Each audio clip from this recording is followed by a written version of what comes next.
అందరికీ praise the lord. దేవుడు అబ్రహామును దర్శించి తన స్వజనమును తన ఇంటిని విడిచి నేను చూపించి ప్రదేశంలోకి వెళ్ళు, నేను నిన్ను ఆశీర్వదిస్తానని చెప్పినప్పుడు అబ్రహాము వెంబడి తన భార్య అయిన శారా మరియు అదేవిధంగా లోతు వెళ్ళినట్లు మనం చూస్తూ ఉన్నాం. అబ్రహాము భార్య కాబట్టి శారా అబ్రహామును వెంబడించింది.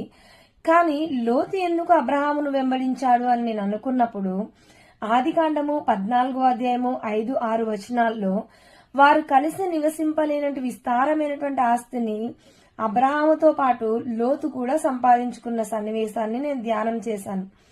అంటే ఈ లోకంలో మనం దేన్ని వెంబడిస్తే దాని యొక్క ఆశీర్వాదాలు మనం ఖచ్చితంగా అనుభవిస్తాం. కాబట్టి దేవుని యొక్క బిడ్డలుగా మనం దేవుని వెంబడించినట్లయితే దేవుని నుండి వచ్చేటువంటి ఆశీర్వాదాలు మనం పొందుకుంటాము. లోకాన్ని వెంబడించినట్లయితే లోకం నుండి వచ్చేటువంటి శ్రమలను మనము అనుభవిస్తూ ఉంటాం. అబ్రహామును మరియు లోతును దేవుడు విస్తారముగా ఆశీర్వదించాడు. అబ్రహామును ఆశీర్వదించిన విధముగానే దేవుడు లోతును కూడా ఆశీర్వదించి ఇరువురు కలిసి నివసింపలేనట్ట విస్తారమైనటువంటి సంపదను దేవుడు వారికి అనుగ్రహించాడు. అంటే లోతు అబ్రహామును వెంబడించి అబ్రహాము యొక్క ఆశీర్వాదాల్లో తను కూడా పాలుభాగస్తుడయ్యాడు. ఈ రోజు నీవు నేను ఎవరిని వెంబడిస్తూ ఉన్నాము?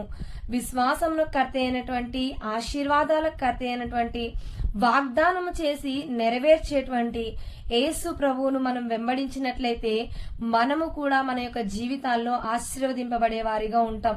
లోకాన్ని వెంబడించినట్లయితే లోకంలోని కష్టాలు, శ్రమలు, బాధలు ఇటువంటి వాటిని మనం అనుభవించే వారిగా ఉంటాం. కనుక ఎవరిని వెంబడిస్తున్నాం అనేది చాలా జాగ్రత్తగా మనం చూసుకోవాలి.